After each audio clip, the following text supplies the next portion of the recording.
కుంభమేళా పవిత్ర స్నానానికి వారణాసి వెళ్ళడం జరిగింది. 8వ తారీఖు సాయంత్రం తిరుపతిలో బయలుదేరిన రైలు 11వ తారీఖు అర్ధరాత్రి దాటిన తర్వాత 1:30కి వారణాసి చేరుకుంది. ఈ వారణాసి స్టేషన్లో దిగంగానే నేను చూసిన మొట్టమొదటి సన్నివేశం ఏమిటంటే, ఇలా ప్యాసింజర్లు లోపలికి వెళ్ళిపోయి డోర్లు వేసుకొని మిగతా ప్యాసింజర్లను ఎక్కించకుండా చాలా ఇబ్బంది పెట్టారు. డోర్లు పగలగొట్టడం ఇలాంటివైతే నేను చూశాను. అవి చూస్తూ ఉండిపోయాను కానీ వీడియోస్ కొన్ని తీయలేకపోయాను.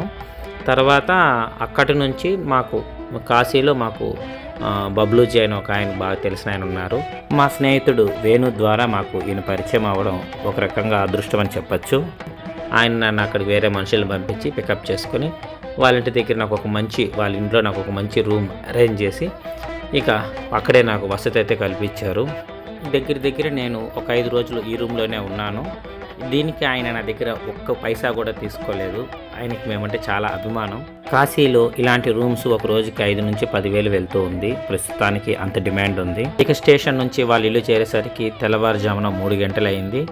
ఆ సమయానికి నాకు వాళ్ళు వేడివేడి అన్నం, పప్పు, చపాతి, అలాగే పాలక్ పన్నీరు ఇవన్నీ చేసి ఆయన యొక్క భార్య గారు, నేను అమ్మ అని పిలుస్తాను, ఆమె మాకు ఆ సమయానికి వడ్డించి వేడివేడిగా అన్నీ ఏర్పాటు చేసి నాకు సేద తీరడానికంతా ఏర్పాటు చేశారు. నిజంగా అసలు విశ్వేశ్వరుడే మాకు అన్నపూర్ణాదేవి వాళ్ళని అనిపిస్తూ ఉంటుంది వాళ్ళని చూస్తే.